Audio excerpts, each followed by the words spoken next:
नमस्कार मित्रों, क्या आपको पता है भारत में ईस्ट इंडिया कंपनी की शुरुआत कैसे हुई?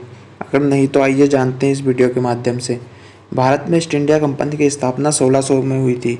इस कंपनी की स्थापना के साथ ही भारत में अंग्रेजों ने अपने पैर फैलाने शुरू कर दिए थे। इसी के साथ भारत यूरोपीय देशों के लिए सबसे प्रमुख व्यापारिक केंद्र बन गया और यूरोपीय देशों में यहाँ के मसालों के व्यापार पर एकाधिकार स्थापित करने की महत्वाकांक्षा बढ़ती चली गई, जिसके परिणामस्वरूप कई नौसैनिक युद्ध भी हुए थे।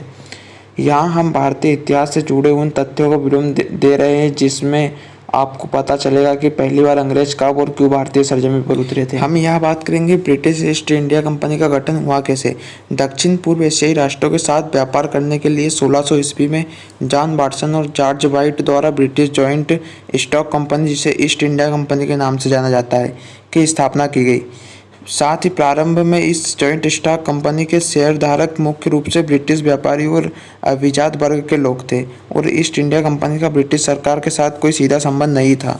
अंग्रेजों का भारतीय उपमहाद्वीप में आगमन 24 अगस्त 1608 को व्यापार के उद्देश्य से भारत के सूरत बंदरगाह पर अंग्रेजों का आगमन हुआ था, लेकिन 7 वर्षों के बाद सर थॉमस रो जेम्स प्रथम के राजदूत की अगुवाई में अंग्रेजों को सूरत में कारखाना स्थापित करने की शाही फरमान प्राप्त हुआ। इसके बाद ही ईस्ट इंडिया कंपनी को मद्रास में अपना दूसरा कारखाना स्थापित करने के लिए विजयनगर साम्राज्य से इसी प्रकार का शाही फरमान प्राप्त हुआ था। धीरे धीरे अंग्रेजों ने अपनी कूटनीति के माध्यम से अन्य यूरोपीय व्यापारिक कंपनी को भारत से बाहर खदेड़ दिया और अपने व्यापारिक संस्थाओं का विस्तार किया। अंग्रेजों द्वारा भारत के पूर्वी और पश्चिमी तटीय क्षेत्रों में कई व्यापारिक केंद्र स्थापित किए और कलकत्ता, बॉम्बे और मद्रास के आसपास ब्रिटिश संस्कृति को विकसित किया। अंग्रेज मुख्य रूप से रेशम, नील, कपास, चाय और अफीम का व्यापार करते थे। किस प्रकार और क्यों एक साधारण ब्रिटिश कंपनी का भारतीय सत्ता पर एकाधिकार हो गया?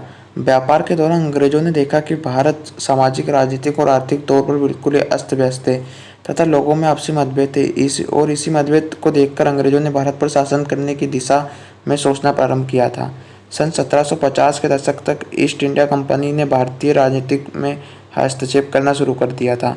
1757 में प्लासी की लड़ाई में रॉबर्ट क्लाइव के नेतृत्व में ईस्ट इंडिया कंपनी ने बंगाल के नवाब सिराजुद्दौला को पराजित कर दिया था। इसके साथ ही भारत में ईस्ट इंडिया कंपनी का शासन स्थापित हो गया था। अंततः 1857 के पहले स्वतंत्रता आंदोलन या 1857 के विद्रोह के बाद 1858 में भारत में ईस्ट इंडिया कंपनी के शासन का अंत हो गया था। भारत से ईस्ट इंडिया कंपनी की विदाई के बाद ब्रिटिश क्राउन का भारत पर सीधा नियंत्रण हो गया, जिसे ब्रिटिश राज के नाम से जाना जाता है। उम्मीद करता हूँ दोस्तों आपको यह वीडियो ज़रूर पसंद आई होगी और अगर आई है तो आपसे लाइक की उम्मीद करता हूँ।